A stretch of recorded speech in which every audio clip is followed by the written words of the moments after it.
No. Ladies and gentlemen, welcome to Slam Up Wrestling. Myself Supreet, and this is the NXT Takeover Vengeance Day review. And I'm joined by for a long time since I don't know when did we last talk I think 3, 4 months, more than that probably. about that, but it's nice to reunite with you for a great NXT Takeover show. What did you think about Takeover, Ishan? Well, if I have to, say it in a few words, then I will say NXT Takeover was undisputed. That's it. Because the start, the middle of the show, all the matches, and of course the end. No one saw anything coming of that sort. And in true sense, it was a completely undisputed performance by NXT. One of the best takeovers that I've seen probably in one and a half year in terms of all these matches that I've gone because it's very rare that you see all five matches deliver on a takeover card. So yeah, that's it. I think it's not fair to say it's one of the greatest takeover of all time, but still, like you said, it's the best takeover of this pandemic era. Yeah, definitely it is pandemic era, of course. Last one and a half year covers that the pandemic era itself. You cannot compare it with the takeovers that we have had with fans in attendance because that's a different ball game and WWE goes in all out with NXT takeovers. It really showed tonight, and if we had fans in attendance, I think they would have gone a notch higher. But you know what? I think they needed to put a great show because I think even they know that fans have lost interest in their product, and I think it was some sort of a reset button for NXT. Definitely, I think earlier today I was speaking to my friends, and one of them said that NXT is doing a good job of creating high caliber stars in 2021 with MSK. Uh, so I said, I disagreed with him because I said they've already made stars in Kevin Owens and Sami Zayn and stuff like that. But uh, of course, that era of NXT where you had all these big names is gone. AEW Dynamite is owning them week in and week out, and honestly, the product is commendable. So that is going to happen. Today's NXT takeover, I think, has brought NXT back on the roadmap.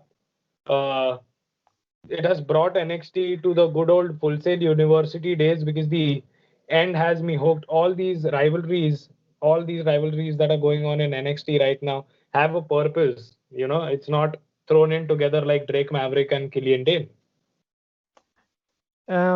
Like you said, they are not creating stars and all. We have to consider that there is no one left in the independent scene to snatch away. I think there are a lot of guys. Actually, independent circuit has diminished over the last few years. Of course, with WWE invading talent, and you can't really blame WWE for that because the talent also wants to sign with the biggest promotion in the world, right? So, and now with Impact and AEW and all these guys doing their own kind of a partnership, I'm pretty sure that independent wrestling is going to fade into the oblivion, and these major companies will have a lot of say in the market now. So we will talk about the entire card of Takeover. But before that, if you are new to this channel, make sure to like this video and also subscribe this channel and do all that fun stuff. So before we talk about the matches, first off, let's talk about the newest signings here in WWE.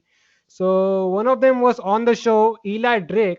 So he will be known as LA Knight, and the other is Taya Valkyrie. So, what do you think about these new signings? LA Knight for me was a surprise because I thought he was That's still. LA Knight. I thought that's La Knight, like La Parka. Yes, but he is going with that Eli Drake like feel, like LA Knight. So, like I was saying, LA Knight was a big surprise because I thought he was still in NWA or something. But the guy is really good at promos. I think the future is bright for him. Like I got Bobby Roode vibes when I was listening to his promos. Well, first of all, I think Eli Drake is one of the few professional wrestlers that I've met in real life. So, Really? yeah, I've met Eli Drake in 2017 when Impact Wrestling were touring India.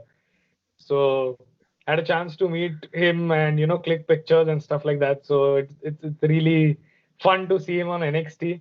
Remember having that conversation with him, where we spoke about his little indie days, and there was this boy. Uh, I don't really remember, but there was this boy who spoke to him about championship wrestling from Hollywood. So he was very amazed to see Indian people knowing so much about independent circuits and this and that. So first of all, from personal perspective, Eli Drake in NXT is fun because I wanted to see him there since a long time. Uh, but of course, I don't know what's the plan for him because unfortunately they've fizzled out a lot of my favorite independent stars. So I'm not really sure which way LA Knight is going to head, you know. But he's got a true potential. He is one of the best talkers on that microphone. WWE pays a lot of attention to these promo guys, and I think there's only a few that can touch. I think Eli Drake is even better than Drew McIntyre in terms of promos. So so Eli Drake has a very bright future ahead of him in NXT, but that roster is too big. So I'm really wait. I want to wait and see what WWE has in store. I think he is one of those guys that will get a big push. Even I mentioned Bobby Roode is giving me that kind of feel. And Yeah. we talked about Ela Drake, but the other name is Taya Valkyrie. She is reportedly signed with WWE. Yes. Obviously, her husband John Morrison works here, and yet another great addition to a already stacked women's division here in NXT. So, what do you think about Taya Valkyrie coming in? Oh, so today, this morning, I wrote a blog on her and did some research. So Taya Valkyrie is one of the most decorated independent women's wrestlers, I would say. She has a very unusual career trajectory if you compare it to other women's wrestlers. She's not a Joshi wrestler. She did not go to Japan or the American independent circuit and stuff like that. She earned her name and created a niche in Mexico in AAA. So you know, coming from there and then coming to Impact Wrestling, I think when she came to Impact, that was the first time I saw her wrestle. And I was taken aback, because she's got that very strong look. She's not like your average women's wrestler. She gives me a little bit of a ODB vibe because she's strong, that strongness, not because of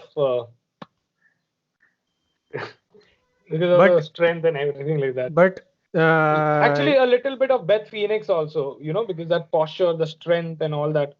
So, Taya Valkyrie is another steal for WWE. I think WWE has not one of the best women's roster uh, in any compared to any promotion. So, Taya Valkyrie is just another great addition. It's like a feather to the cap.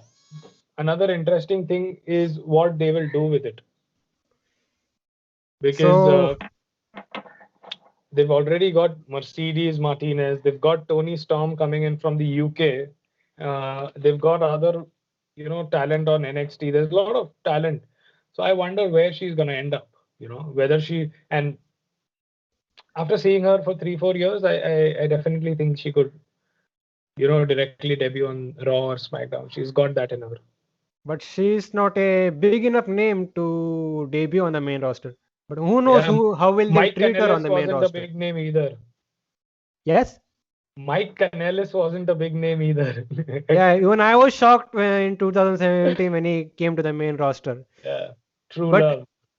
yeah, back to Taya Valkyrie, I think she will be getting a big push because of her resume and name value she has made her in Impact. And you also have to consider that NXT Women's Division, some names will be going to the main roster. You already Rhea Ripley's kind of main Going roster there, talent yeah. now. So in few weeks we will could see Io Shirai also making the jump. Who knows?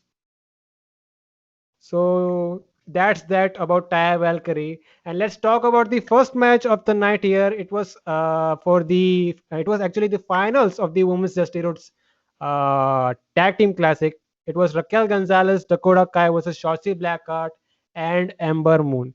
I thought this was a decent match, but I think there was pressure because it was a opening match, and they say that opening match need to be somewhat a good, great match which sets the tone for the rest of the show. But I think they kind of failed in that department. What did you think about this match?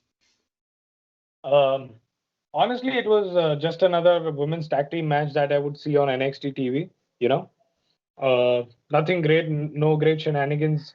Of course, Shotzi Blackheart taking a bump like she always does. You know, she scares the shit out of fans at home. And of course, definitely Triple H and the producers in the back also. Every time she takes a bump, they will be like, because you don't know what's going to happen with Shotzi. Except for that, as you said, didn't really deliver for me. It was a good match. Not that it wasn't a good match, but it was a NXT TV tag team match. You know, so when you compare it to takeovers, not so much, but good match for NXT TV. And overall, I wouldn't blame any of them because all four women, are pretty strong competitors. And now, in these past few months, they are getting this opportunity to shine as individuals.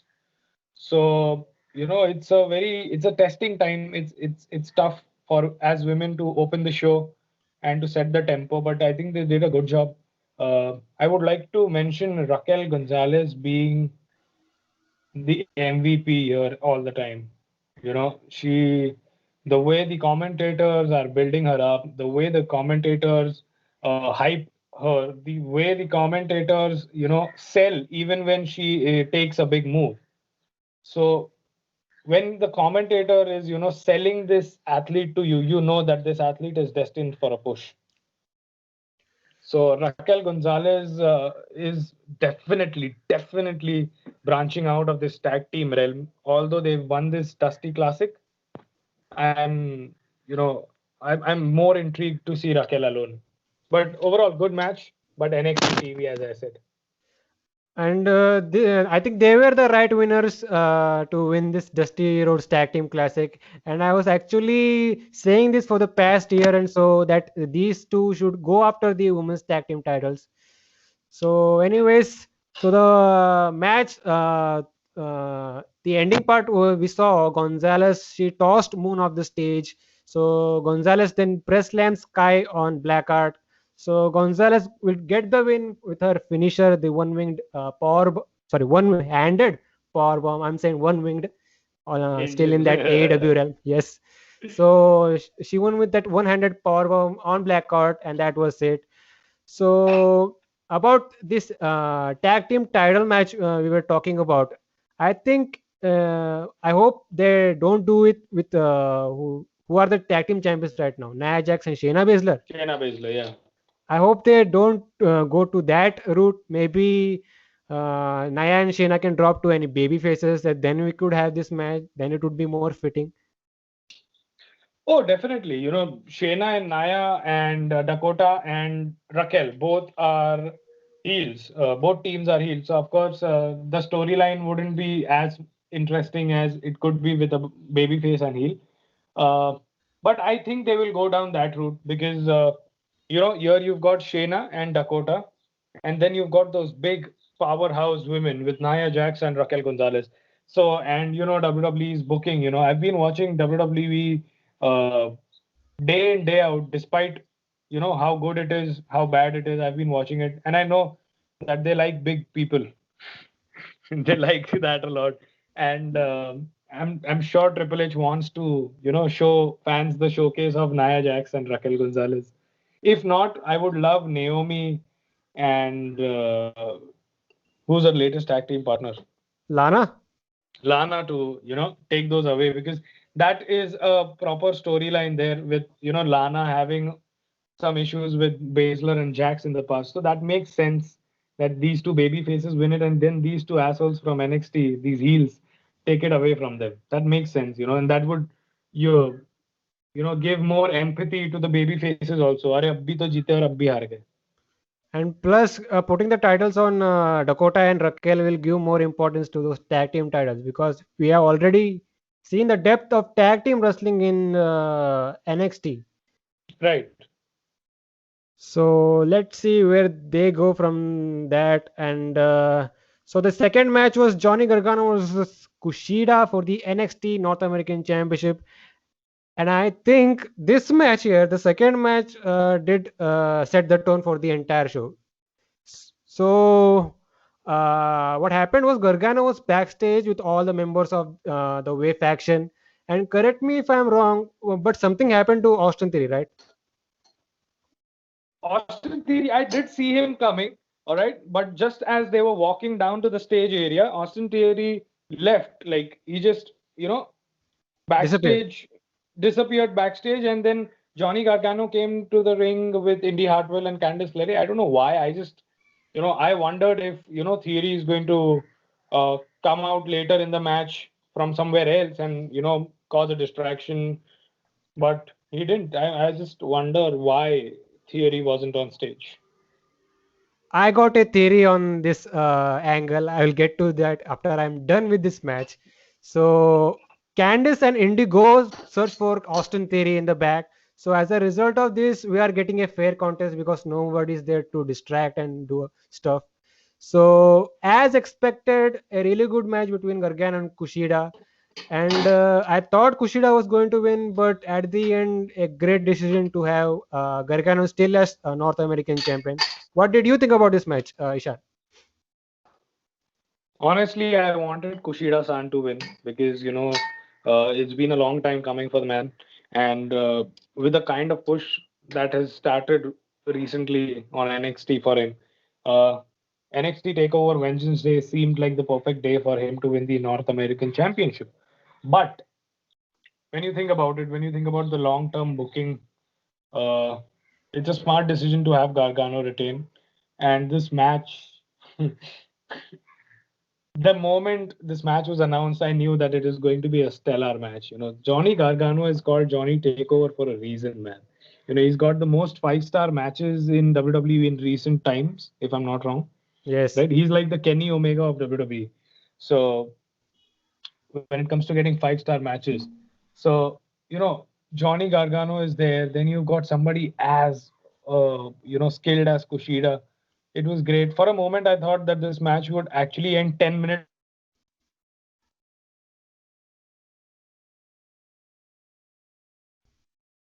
to end. What happened? Yeah, sorry, there was some disconnection. We Okay. can continue, right? Yes. Yeah, so I did think that, this match would have ended 10 minutes before its actual end, but it did not. And I was just amazed what direction they are going because at first I thought, okay, Gargano is going to retain the title. But then as the match progressed and as, both men started attacking,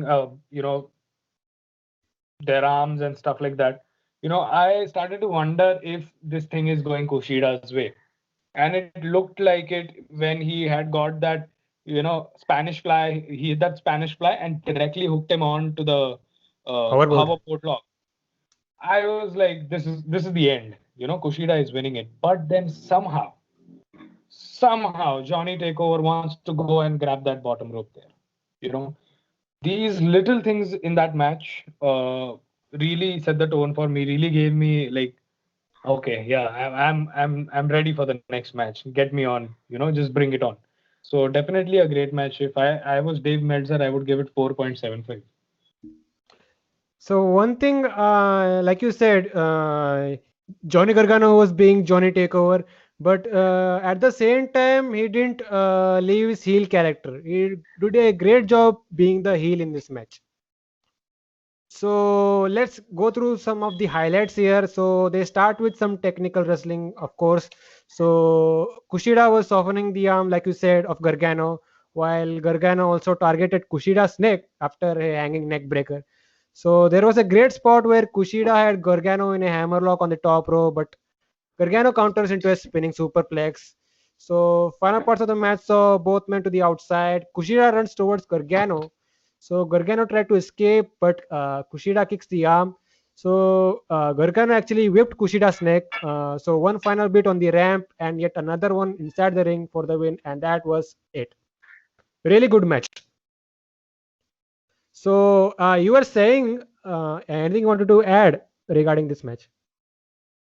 Yeah, the when we talk about the technical wrestling aspect, these guys showed that these guys are masters at it. The pinning combinations, back-to-back pinning combinations, and the reversals, the holds, all of that. The best part about watching somebody like Johnny Gargano and Kushida wrestle is uh, they can actually take you to every single realm of professional wrestling. They can from mat wrestling to all the way till high flying action. They've got everything in their arsenal, and this match has really left me wanting for more. So the next time when Kushida meets Johnny Gargano, which will be at the takeover before Mania, now that is a spoiler. Kushida will face Johnny Gargano at the takeover before Mania and will win the NXT North American Championship. That's a spoiler. Will there be a takeover before Mania? Yes, yes, definitely. I'm sure there will be.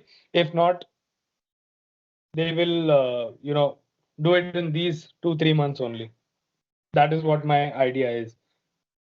I think what's next for Johnny Gargano? I think it's Dexter Loomis, and I think he is the guy behind Austin Theory disappearing.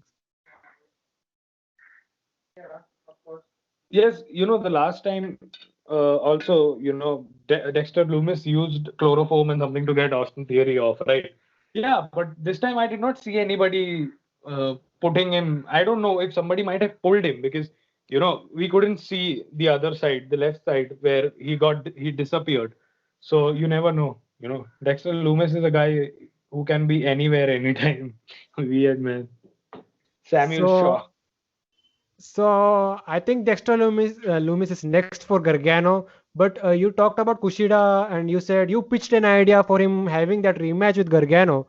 I think I personally think that would not be the case, and if it's not, then I would say you should put Kushida in that cruiserweight title picture. Because the cruiserweight title right now feels like a prop on the current champion Santos Escobar. So let's get it on Kushida instead, and at least he will bring some importance to it with having matches like we saw here. Honestly, I like Santos Escobar, you know, but I will like to ask you, why do you think that uh, it's not a championship that is perfect on him? I don't know. So it does feel like a prop to me because he's more, trying to get over his character, this faction.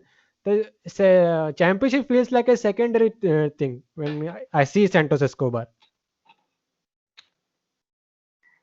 Uh, well, honestly, the NXT Cruiserweight Championship has been an afterthought since Since Neville it's, left the company. no, no, no. At least the last, I think Oh, wait. that. No, no, no, wait. The cruiserweight title is irrelevant since Hornswoggle held it back in Oh, come on, back in man. the day. But So, in all seriousness, though, the last champion I think was legit for that cruiserweight championship was Buddy Murphy. I think. yeah, he was a legitimate champion, but the cruiserweight division has been uh, suffering for a long time now. I feel now somehow with NXT talent with them, they are somewhat getting back to track, but I don't know, man. I don't know what's wrong with 205 Live. Like, we don't get it telecasted here, so we have no clue. But I don't know what's the scene back in the United States too. I don't know why people don't watch it. Do you know the numbers of 205 Live? It's not good, I say. Like most, there is no traction to that show. Nobody talks about it. There you go. No one talks about it. And by the way, there are actually two, you can say, cruiserweight champions, one in NXT and one in NXT UK. Yeah, yeah. Jordan Devlin. So that's some crazy situation going on with the Cruiserweight Championship. Hope they can do something about it. But let's get to the next Dusty Rhodes Tag Team Classic finals. This was for the men's. It was Grizzled Young Veterans versus MSK. And I was trying to take this as a filler match because we already saw what Gargano and Kushida did. But I think these guys did a great job trying to follow it up. And I didn't expect MSK to win because they are a brand new tag team. And seeing this, I think Triple H has put that rocket strap on these guys for a mega push. So, what did you think about this match, Ishan? Honestly, I watched that match 3 times. Twice. Sorry, not 3 times. Twice since morning. Uh, just now, just before the Finn Balor versus Pete Dunne match, and in the morning as well. And I have no words, man. It was match of the night for me. Uh, Desmond Xavier, I still call him that. Desmond Xavier or Wesley is another level talent hero. He just, I don't know. I'm not finding adjectives, man. You can think, it was just stellar performance. In my opinion, the Rascals should have been signed a long time ago. You know, uh, Desmond and Zachary Wentz both are great talent, and of course, them winning wasn't expected, but the kind of talent that they are, the kind of match that they put on today, was a 25, 30 minute, 35-minute match. Oh my goodness. Eh, I was hooked, man. I was hooked. I think they did a very, very, very good job. They really, already Johnny Gargano and Kushida took this pay-per-view till number 6, okay? And these guys took it to number 9 from there, in my So, opinion. like I said, very surprising to see MSK win, but in terms of logical booking, MSK were the right winners because if they are going to challenge they are going to get this title match with Oni Loker and Danny Burch. But it would be a great babyface and heel dynamic. Why would you have grizzled young veterans and have this heel versus heel match? So this makes sense. Plus, if you want to have Oni Loker and Danny Burch versus grizzled and young veterans, you could actually do that on NXT UK. You don't need to come here and do it. So let's talk about this match here. It was your there was clash of styles because grizzled young veterans are like more like a old school type of wrestlers, like they give me somewhat of an FTR vibe. To have you witnessed that? Definitely, their promos also state that you guys are going for the flips and all these, and the best part was, despite calling MSK out for saying you guys do the flips and flops, all that stuff, the desperation made Zach Gibson, the long hair guy is Zach Gibson, right? No, no, Yeah, no. so He's Zach Gibson, yeah, James that's Drake. James Drake. Sorry. So James Drake, the desperation made James Drake climb the top rope and hit a 450 splash. That's the level of desperation, and it really took me back to the Young Bucks versus FTR when they did the same. So, like I said, clash of styles. So, GIV were doing great job of grounding MSK while MSK did their typical aerial offense. So, Wesley he did a great dive off the corner, and there was also a great spot from GIV where they had what is name? Who's the other guy? One is James Wesley. Drake and Zach Gibson, No, no, I am talking about MSK. Nash Carter.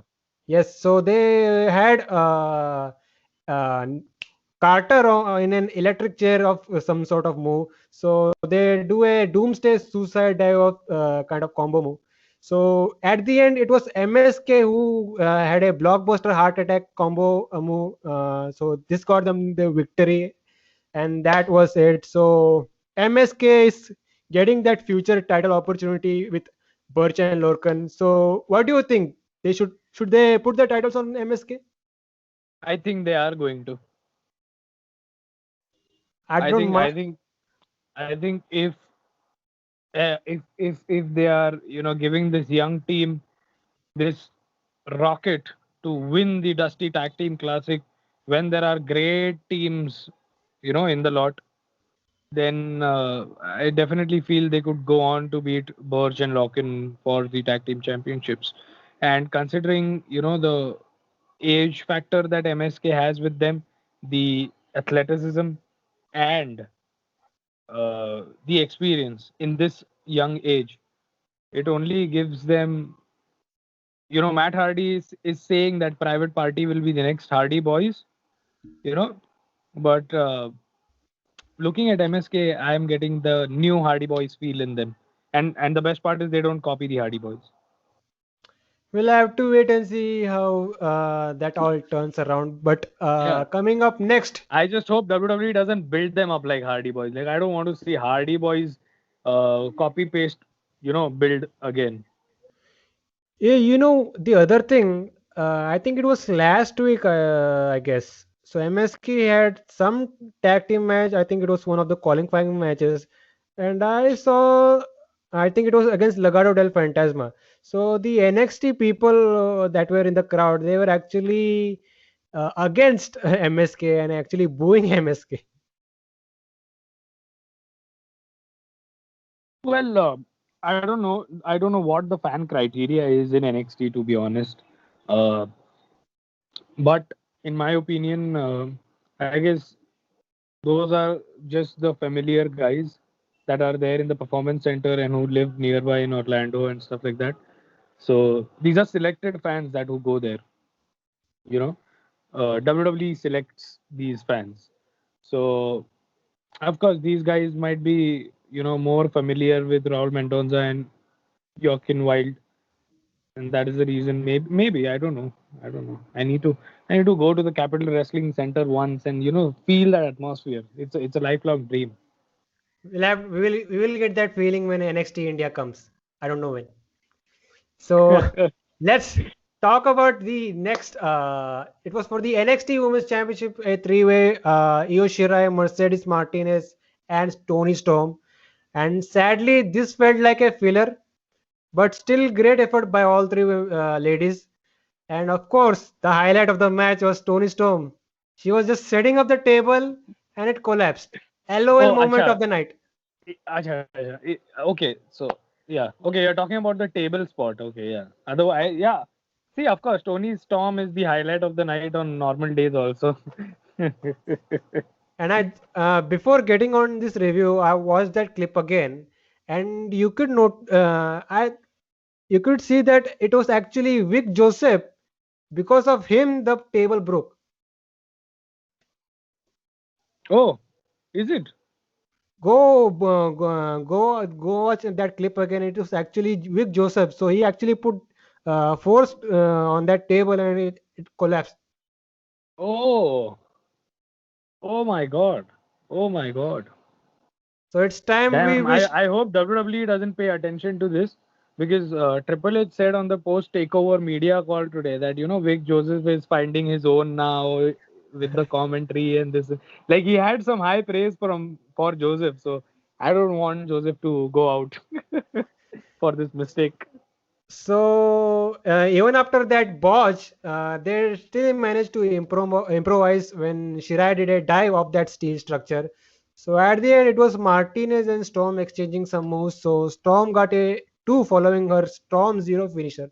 So Storm did a diving headbutt, but Shirai was on the top. She hits a moonsault on both and pins Martinez. So there you go. And I think they actually protected Tony Storm here because she didn't take the pin. So it looks like she will be getting yet another title shot. And I think Tony Storm will be the one to dethrone Io Shirai from that women's championship. Hmm. Well, uh, very much possible. Very much possible. Tony Storm is the woman who defeated Io Shirai in the finals of the Mae Young Classic. Shall we continue or wait for Adam Cole to super kick? Oh, he did it. He did it. He did it. He did it. He did it. Yeah. I think we can get back now. Yeah. So, anything you wanted to add on the women's championship match before we get into this main event? Yeah. So as I was saying, as I was saying that, of course, Tony Storm is the woman who beat Io Shirai in the finals of the Mae Young Classic. You know, so Io Shirai hasn't defeated Tony Storm yet. So this So, plays a very big factor. Even today, Tony Storm wasn't the one who took the pinfall. So I'm definitely, go rooting for Storm to come again, challenge, as you said, Io Shirai for the title. And considering the way Tony Storm has been pushed ever since she's come from the United Kingdom, I think she's the one who is going to.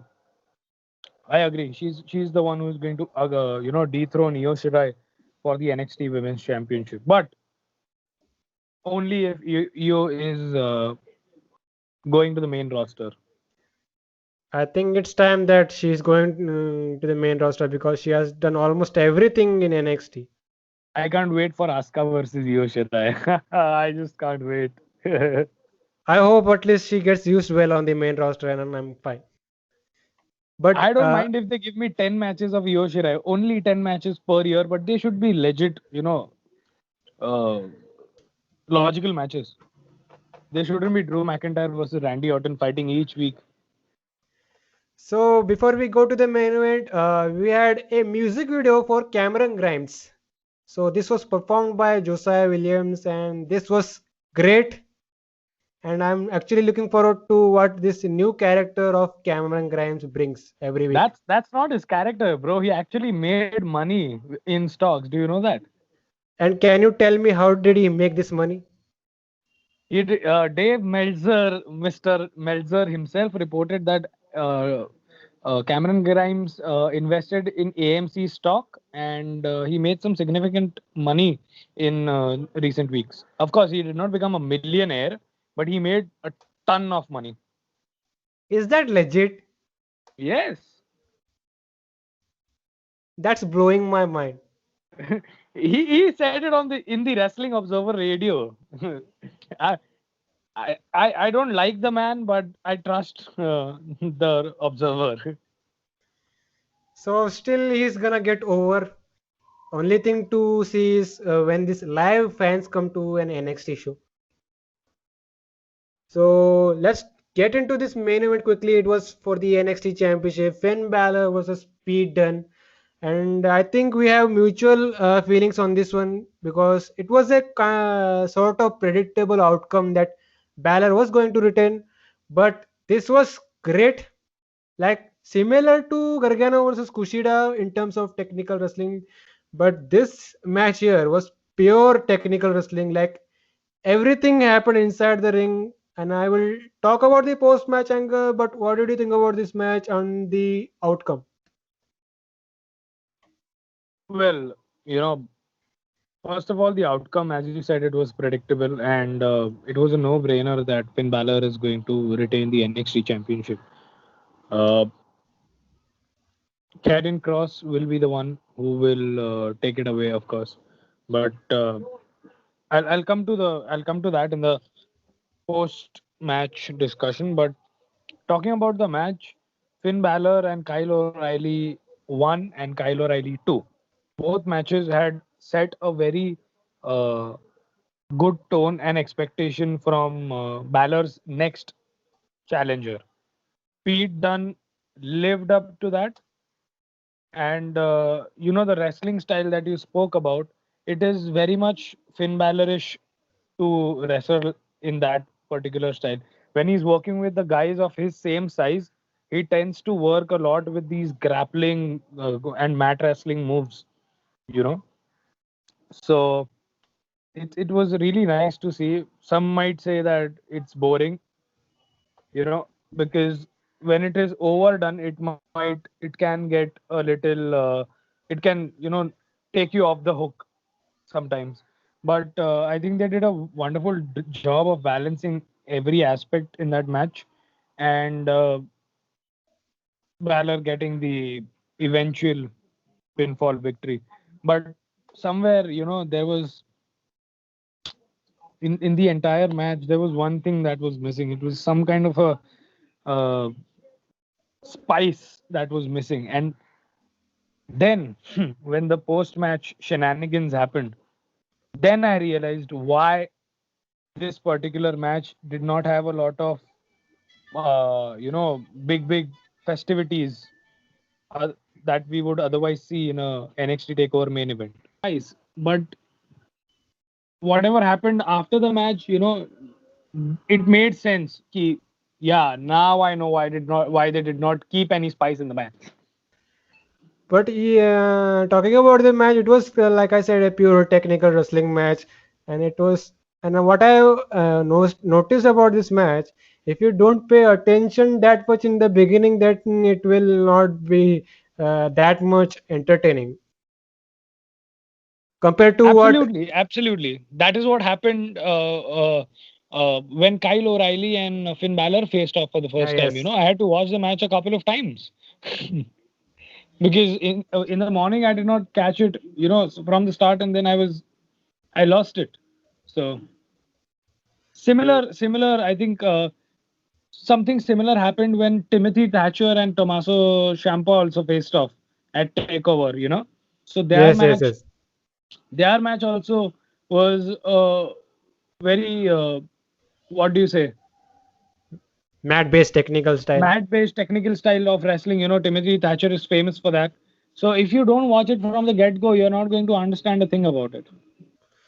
So what? So let's talk about some of the highlights here. So Dunn was actually bending Balor's fingers left and right, and Balor did a great job selling this. And actually, you could see that he was not even able to do that finger pointing pose he does. He was actually doing like this. So great job selling by Balor here. And there was actually a botched X-Plex, but commentators did a great job explaining us that it was actually the injured knee of Pete Dunne. So Dunne was exchanging a lot of submission. We also see some Botched, stiff sorry, strikes. botched what? It was actually an X-Plex. It looked like he botched it, but after that, Vic Joseph and the commentary team did a great job explaining it that it was actually the injured knee of Pete Dunne that Balor was targeting. So after that, Dunn did hit his finisher, the bitter end, but it gets a near fall. And at the end, Balor hit the coup de grace and in 1916 for the win, and that was it. I think for me, it was the match of the night. uh for me, MSK versus Grizzled Young Veterans would be match of the night. uh, I like technical wrestling, but uh sorry, man, the high octane action takes the prize for me. So let's get into the spicy stuff, like you said, the post-match angle. So No more undisputed, man. No more undisputed. Now we are talking about it. even I'm wearing a baby shirt. I think, I think in true sense, this is shock the system, and Adam Cole shook the system quite figuratively and literally. Cole, Fish, O'Reilly, Strong, four names I was literally actually going. shook the system. I was actually going to take off the shirt too, but I'm not risking this taking off the air. So I uh, had planned this, I planned this, and I kept one inside. nice job. So what was I talking about? So done. So sorry, what happened was who were they? Oni Lokan and Danny Burch. So they attacked Balor. So Dunn joins in. We get a 3-on-1 beatdown. Undisputed Era came out for the save. Kyle O'Reilly was helping Balor up. So we thought this was the end of the show as all four men were doing their pose. Also, we there was a point where I thought that Balor was actually going to join the Undisputed Era, but Adam Cole super kicks Balor. So then O'Reilly then argues with Cole as Roderick Strong holds back Cole, but all of a sudden Cole super kicks O'Reilly as Cole leaves while Strong stood there in shock. So that was your big post-match angle. So I like the angle how they played it off, but for me it was not that surprising because I did see that Cole was going to turn on O'Reilly after O'Reilly's recent success as a singles wrestler. And what did you think about this post-match angle, Ishan?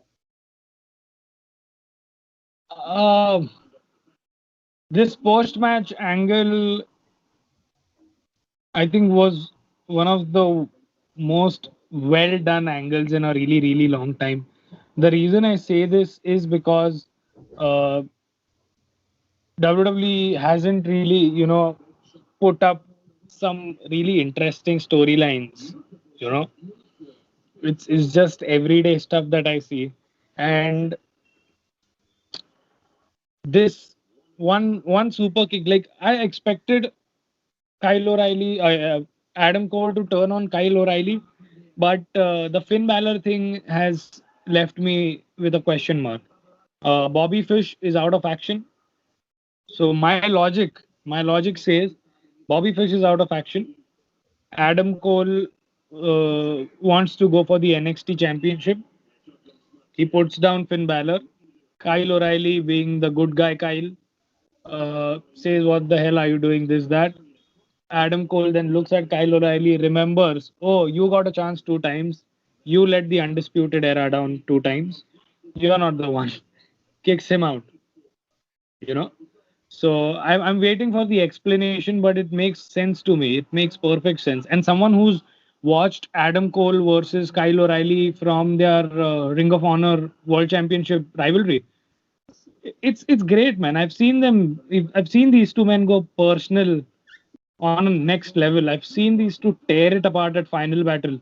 So when that super kick hit Kyle O'Reilly after Finn Balor, it gave me more pleasure than the super kick to Finn Balor. I think this here's my theory. So I think this feud will be done to make Kyle O'Reilly a bigger star in the expense of Adam Cole, and I think they will be keeping all the rest of the Undisputed Era in NXT, while then you can send Adam Cole to the main roster because he is the quote unquote big star of the group. Absolutely. Honestly, if you ask me, can WWE book Undisputed Era well on the main roster? Absolutely not. Sorry, Vince McMahon, Bruce Pritchard, Paul Heyman, all those guys, all those writers in the back. I don't know what kind of drugs they're on. I don't know what kind of food they eat, but they cannot take care of their already established talent for some odd reason. And if the Undisputed Era goes as a faction, they will be worse than Retribution. Because So I believe in WWE's shitty booking. so Triple H did a great job killing the Undisputed Era in NXT itself. I don't think the Undisputed Era is dead though. Will we see yet another version of them? I think they will continue without Adam Cole. I think that will Or be. or we might see them continue without Kyle O'Reilly. I think without Adam Cole will be a you know new beginning for that Yeah, group. but then Roderick Strong sided with Adam Cole. So for now, I think it's going to be, the next logical plan for a few weeks will be Adam Cole and Roderick Strong versus Finn Balor and Kyle O'Reilly. That is set. I'm sure about it. But speaking about Finn Balor, in the long term, I think they are going to do Karrion Kross versus Finn Balor, and this match suits perfectly on a WrestleMania card because they are reporting a rumored NXT title match will happen at Mania. 15th February is the date. We are less than 2 months away from WrestleMania. So that is less than 8 episodes or 8 episodes to build your WrestleMania card, right? I don't know how they're going to, establish Finn Balor versus Karrion Cross in 8 weeks. Because before they establish that match, they'll have to finish this current rivalry. I think they can get out Balor out of this situation very easily. Let's see, man. It's 8 weeks. I don't know how they're going to do that. But And if still, Balor gets out of this situation very easily, then Adam Cole super kicking him also doesn't make sense, right? I think they are trying to connect these all stories to each other in some fashion. So let's We wait and we see, we, man. we might even get a multi-man NXT Championship match at WrestleMania. Who knows? I think the Cross versus Balor singles match will be a better idea than putting all these guys in a Mania match. So let's wait and see where this they go at. And yeah, that was NXT Takeover Wednesday, man. Yes, it was. I'm looking forward to the next takeover. They did a really good job with it. I'm really happy with NXT putting on this performance. The thing is that the shows have been good. I regularly watch NXT. I regularly watch Dynamite, and as a wrestling fan, all I feel is that you know this competition is not doing good for any of them. Dynamite might be the victor, but it has made wrestling a more toxic place. You know, Whenever I open Twitter, I don't feel like opening Twitter because of this. So I just hope that uh, the eyeballs come back to NXT because the product is good. I don't like it when people shit on Dynamite and people shit on NXT. Yeah, you can shit on the booking, but can't just call the product bullshit, right? In its entirety.